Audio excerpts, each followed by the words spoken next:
Hey!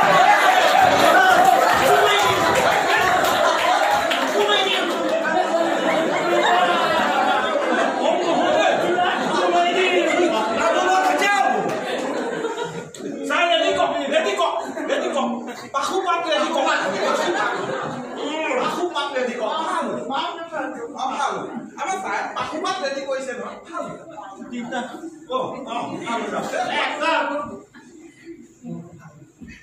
গৰম class ঠাণ্ডা মেলটো কুহুমীয়া চাৰ টিকা টিকা হেই হেইডাল নহয় তুমি টিকা আমা ও টিকা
আপুনি মানুহকে বেজি দিয়ে তেনেকে কি চাইকেলখনক বেজি দিব বিচাৰিছে হে? আপুনি কি কথা কয় হে?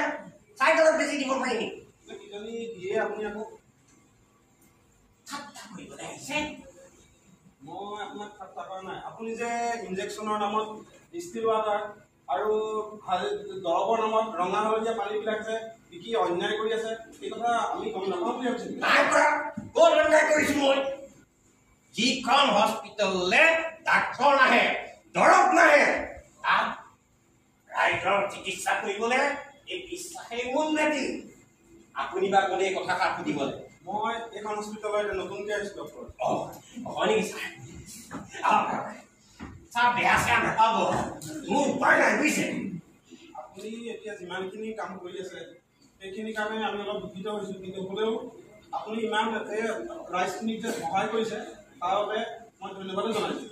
উপায় নাই বুজিছে আমাৰ নিচিনা জেগা বিশ্বাসেই মূল ভেটি বিশ্বাসে মিলৰ হয় বুলি কথা এষাৰ আছে নহয় ছাৰ এতিয়া আপুনি আহিলে যেতিয়া আপুনি আপোনাৰ এতিয়াই বিদায় হোৱা নাই আপুনি এটা কাম কৰিব লাগিব এতিয়া এখন হস্পিটেলত মই একেবাৰে থাকিলগীয়া থকাৰ কাৰণে আপুনি ইয়াত যিমানখিনি ৰাইজ আছে সকলোকে কওকগে ইয়াত নতুন ডক্টৰ আহিছে আৰু এতিয়াৰ পৰা শুশ্ৰূষা হ'ব ভাল বাৰু ছাৰ ৰাইজ শুনিলে নহয় ডক্টৰ ইয়ালৈ আহিলে অকণো কাইলৈ পাই ইয়ালৈ আহিব দেই এতিয়া আমি যামগৈ ৰ'ব আপুনি নাযাব এটা কথা শাস্ত্ৰত ঠিকেই কৈছে বিশ্বাসেই যে মিলয়ৰ প্ৰাৰ্থী সেয়েহে আপোনাক আমি ধন্যবাদ জনাইছোঁ ধন্যবাদ ছাৰ সকলোকে ধন্যবাদ আমাক